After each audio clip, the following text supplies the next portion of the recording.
नमस्कार, मैं विमलेंदु चैतन्य और आप देख रहे हैं अब तक बिहार। चैतन्य कम्युनिकेशंस के समाचार प्रभाग में आपका स्वागत है। आइए चलते हैं आज की पहली खबर की ओर। बिहार में अपराधियों का तांडव कम होने का नाम नहीं ले रहा है। हर दिन कोई न कोई आपराधिक घटनाओं को अंजाम देने में अपराधी पीछे नहीं है। सुशासन की सरकार में अपराधी बेलगाम हो चुके हैं। ताज़ा मामला गया जिला के बुनियादगंज थाना क्षेत्र का है, जहां अपराधियों ने जन अधिकार पार्टी के छात्र प्रकोष्ठ के प्रदेश महासचिव अविनाश कुमार सोनू पर हुए जानलेवा हमले का अभी तक गैप पुलिस खुलासा नहीं किया है। घटना मूर्ति विसर्जन के दौरान एकादशी दिन का है। मूर्ति विसर्जन के दौरान चारों तरफ यातायात बाधित होने के वजह से अविनाश कुमार सोनू बाइक से ही निकले थे, लेकिन अचानक बुनियादगंज थाना क्षेत्र के शाहजहांपुर के निकट अपराधियों ने घेर कर उन पर हमला कर दिया। इतना ही नहीं, उनके चाचा पर भी अपराधियों ने जानलेवा हमला किया। इस घटना में उनके चाचा घायल भी हो गए। हालांकि जन अधिकार पार्टी छात्र प्रकोष्ठ के प्रदेश महासचिव अविनाश कुमार सोनू ने किसी से भी रंजिश या दुश्मनी की शिकायत नहीं की है। उन्होंने बताया कि पुलिस को सूचना देते ही पुलिस हरकत में आई और फौरन घटनास्थल पर पहुंचकर त्वरित कार्रवाई करते हुए अविनाश कुमार सोनू को अपने सुरक्षा कवच में ले लिया। उन्होंने पुलिस पर भरोसा जताते हुए इलाके के डीएसपी की पुलिस कार्रवाई पर संतोष व्यक्त करते हुए प्रशासन की भूरी भूरी प्रशंसा भी की है। पूरी घटना को मोबाइल में कैद वीडियो के आधार पर पुलिस कार्रवाई और छानबीन कर रही है। आइए आपको सुनाते हैं जन अधिकार पार्टी के छात्र प्रकोष्ठ के महासचिव अविनाश कुमार सोनू की कहानी, उन्हीं की जुबानी। मैं अविनाश कुमार सोनू, जन अधिकार छात्र प्रकोष्ठ प्रदेश महासचिव। अतरी विधानसभा में अभी मेरे द्वारा जनहित कार्य किया जा रहा है, लोगों को सेवा प्रदान किया जा रहा है। घटना में गया जिला मुख्यालय आया था एकादशी को। तो ऐसे तो मैं अपने चार पहिया वाहन से ही चलता हूँ। उस दिन ऐसा हुआ कि मुझे घर से बोला गया कि मूर्ति विसर्जन को लेकर के जाम ज़्यादा होगा, ट्रैफिक ज़्यादा होगी, तो मैं बाइक से आ गया। आने के बाद यहाँ सारे कार्यों को निष्पादित करने के बाद करीब तकरीबन 9:30 बजे के बाद मैं शहर से निकला।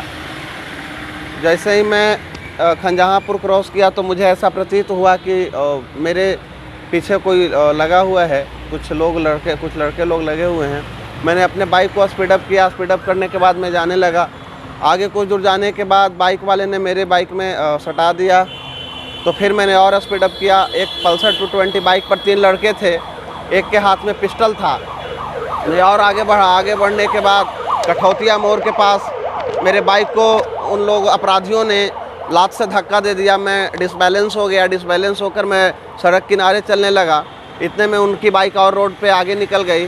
तो फिर मैंने अपने बाइक को बैक लिया और पीछे लेकर वहीं पे एक गांव है कठौतिया, मैं वहां से बाइक मोड़ा। जैसे ही मैंने बाइक मोड़ा तो पिस्तौल उन्होंने निकाल दिया, और पिस्तौल निकालने के बाद मुझ पर चलाने ही वाले थे कि मैं बाएँ दाएँ करके और सामने के गाँव में कठौतिया में घुस गया। वहाँ जान बचाया। वहाँ पहुँच करके मैंने वहाँ के ग्रामीणों को बताया। फिर पप्पू यादव जी को मैंने फ़ोन किया, अपने चाचा को कॉल किया, परिजन को कॉल किया। इतने मेरे चाचा जी पीछे से जा रहे थे तो उन पर भी कर दिया गया। दुर्घटना का अंजाम उनके साथ भी हो गया। उनको भी मार कर लाठी से और एक्सीडेंट कर दिया गया। बाइक गिर गई, वो अनकॉन्शियस हो गए और उनका फ़ोन पिस्तौल दिखा करके छाती पर उनका पर्स वगैरह छीन लिया गया और उनको बोला गया कि नहीं है, इसको छोड़ दो, इसको मत मारो। तो मुझे मारने की साजिश थी। मैं शासन प्रशासन से गुजारिश करता हूं कि मेरे साथ जो दुर्घटना हुई उसके लिए तो प्रशासन मेरे पास आ गई, लेकिन आए दिन इन तरीके की घटनाएं हो रही है, गरीबों के साथ हो रही है, असहायों के साथ हो रही है। मैं एक तरीके से प्रशासन का धन्यवाद भी देता हूं कि बहुत ही कड़ी एक्शन से लेकर के पूरे गाँव को छावनी में तब्दील कर दिया। डीएसपी साहब थे, बहुत ही अच्छा काम लगा कुंदन सर का, ठीक है। लेकिन ऐसी घटनाएं आए दिन होते रहती है, गोली बंदूक वाली। तो ये जो मानव जीवन है, शासन प्रशासन जो है वो किस दुनिया में खोए हुए हैं, लोग कहाँ सो रहे हैं, मुझे तो समझ नहीं आती। जान की कीमत क्या है वो तो मैं बता नहीं सकता हूँ, लेकिन उस दिन मुझे सबसे ज़्यादा ऐसा फील हुआ कि अब मेरी ज़िंदगी बस समाप्त हो गई है।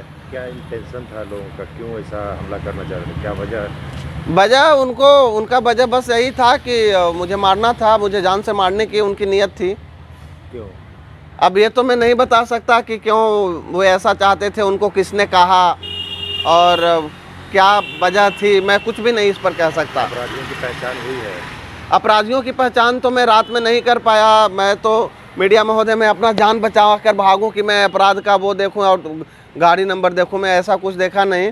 लेकिन प्रशासन से मुझे पॉजिटिव एक्सपेक्ट है कि administration will do something in favour of me और अपराधियों को कड़ी से कड़ी सज़ा मिलनी चाहिए। मैं डीएम एसएसपी से भी आग्रह करता हूं, बिहार गृह मंत्रालय से भी मैं आग्रह करता हूं। आगे तो पप्पू यादव जी हैं ही मेरे साथ।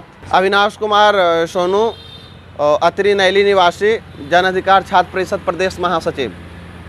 कभी चुनाव में भी लड़े भी थे? नहीं, चुनाव नहीं लड़ा, अभी तक तो नहीं लड़ा है, लेकिन मैं 2025 में अतरी कंस्टिट्यूएंसी से आने वाला हूं। लेकिन ये टोटल जो दुर्घटना हुई है, वारदात हुई है, उसको मैं राजनीतिक रूप नहीं देना चाहता हूं। कैसे क्यों हुआ ये मैं खुद नहीं जान रहा हूं, तो मैं कोई फॉर्मेट कैसे दे दूं, किन्हीं को बदनाम क्यों करूं। पुलिस में एफआईआर वगैरह हुआ? हाँ जी, पुलिस में एफआईआर मुफस्सिल थाना में दर्ज की गई है और उन्होंने आश्वासन दिया है। आश्वासन क्या दिया है वो तो खुद बहुत ही मेरे इस वारदात को लेकर बहुत एक्टिव हैं और कंटिन्यू 2-3 गाड़ी से घूम रहे हैं, गाँव का चक्कर लगाया जा रहा है उनके द्वारा।